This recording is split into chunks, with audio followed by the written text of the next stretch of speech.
Students, welcome once again in our YouTube channel prime science.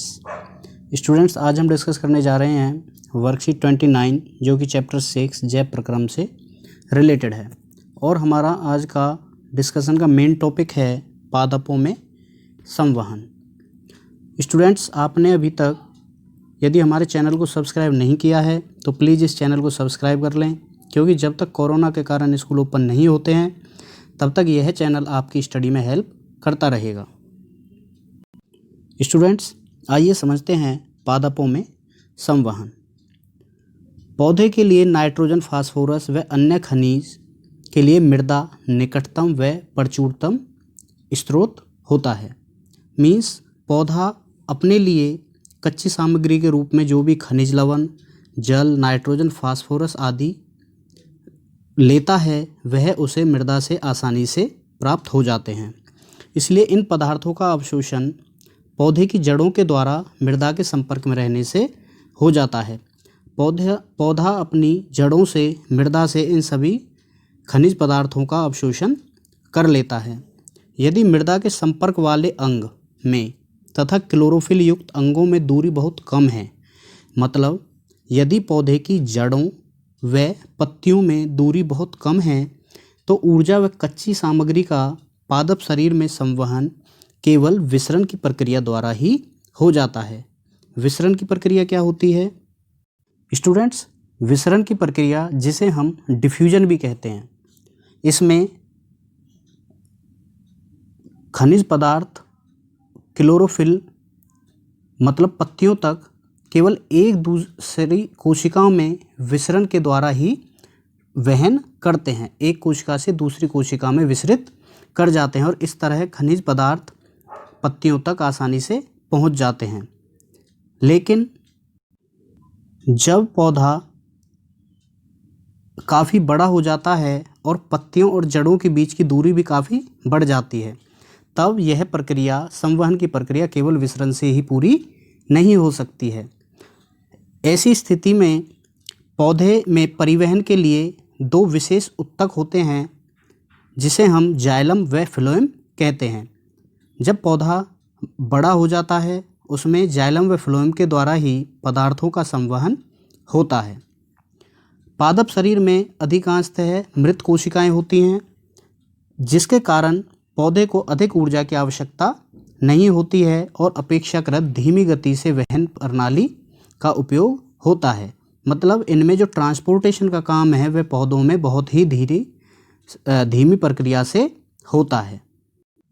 Students, पौधों में वहन प्रक्रिया को संपन्न करने के लिए वाष्पोत्सर्जन व स्थानांतरण दो मुख्य सहायक क्रियाएं होती हैं। आइए हम समझते हैं वाष्पोत्सर्जन व स्थानांतरण क्या होता है और ये कैसे ट्रांसपोर्टेशन में प्लांट की हेल्प करते हैं। पादप के वायवीय भागों मतलब पत्तियों से जब जलवाष्प के रूप में उड़ता है, निकलता है, जलवाष्प बन करके पौधे से निकलता है, इस प्रक्रिया को हम वाष्पोत्सर्जन कहते हैं। इस प्रक्रिया के द्वारा पौधे के ऊपरी भागों में जल की कमी हो जाती है और वह अपने से नीचे वाली कोशिकाओं से जल को खींचता है और इसी के परिणाम स्वरूप जड़ों से ऊपर की तरफ पौधे में जल की गति होती है, जिसे हम ऊपरी मुखी गति भी कहते हैं। दूसरा, वाष्पोत्सर्जन के कारण पादप का तापमान भी मेंटेन रहता है, उसके तापमान के नियमन में भी वाष्पोत्सर्जन सहायक होता है। और जब दिन के समय रंध्र खुले रहते हैं, जल की गति के लिए वाष्पोत्सर्जन ही मुख्य प्रेरक बल होता है। वाष्पोत्सर्जन के कारण ही जो बल ऊपर की तरफ लगता है, सक्शन प्रेशर जो ऊपर की तरफ क्रिएट होता है, उसी के कारण पौधे में जल का वहन होता है। अगला है स्थानांतरण। स्थानांतरण पत्तियों से पादप के अन्य भागों में भोजन के वहन को स्थानांतरण कहते हैं। इस स्थानांतरण में ऊर्जा उपयोग होती है जो एटीपी से उपयोग होती है। आइए स्टूडेंट्स, अब हम पढ़ते हैं पौधे के दो विशेष उत्तक जाइलम और फ्लोएम के बारे में। पत्तियों से भंडारित ऊर्जा व जड़ों से कच्ची सामग्री का वहन दो मुख्य चालन पथ नलिकाएं या दो विशेष ऊतकों के द्वारा होता है, जिन्हें हम जाइलम व फ्लोएम कहते हैं। जाइलम के द्वारा पौधे के अंदर जल व खनिज लवणों का वहन होता है और फ्लोएम के द्वारा पौधे के अंदर भोजन का वहन होता है। अब हम समझते हैं जाइलम व फ्लोएम के कार्यों में क्या अंतर होता है। स्टूडेंट्स, जाइलम जल में पौधों में जल व खनिज लवणों का वहन करता है और फ्लोएम की सहायता से पादपों में भोजन का वहन होता है। जल में हमेशा ऊपरमुखी गति होती है, मतलब जड़ों से ऊपर, पौधे में ऊपर की तरफ ही जाइलम के द्वारा जल की गति होती है, जबकि फ्लोएम के द्वारा ऊपरमुखी या अधोमुखी, ऊपर की तरफ या नीचे की तरफ, कहीं भी जहाँ भी पौधे में भोजन की आवश्यकता है गति होती है। वाष्पोत्सर्जन एक चूसन उत्पन्न करता है, एक सक्शन प्रेशर क्रिएट करता है जो जल को जड़ों में उपस्थित जाइलम कोशिकाओं से खींचता है, जबकि फ्लोएम में भोजन की गति भोजन की आवश्यकता पर निर्भर होती है और इसमें ऊर्जा का उपयोग भी होता है। जाइलम में जल की गति में किसी ऊर्जा का उपयोग नहीं होता। स्टूडेंट्स, अब हम इस टॉपिक के आधार पर इन क्वेश्चंस को सॉल्व करते हैं।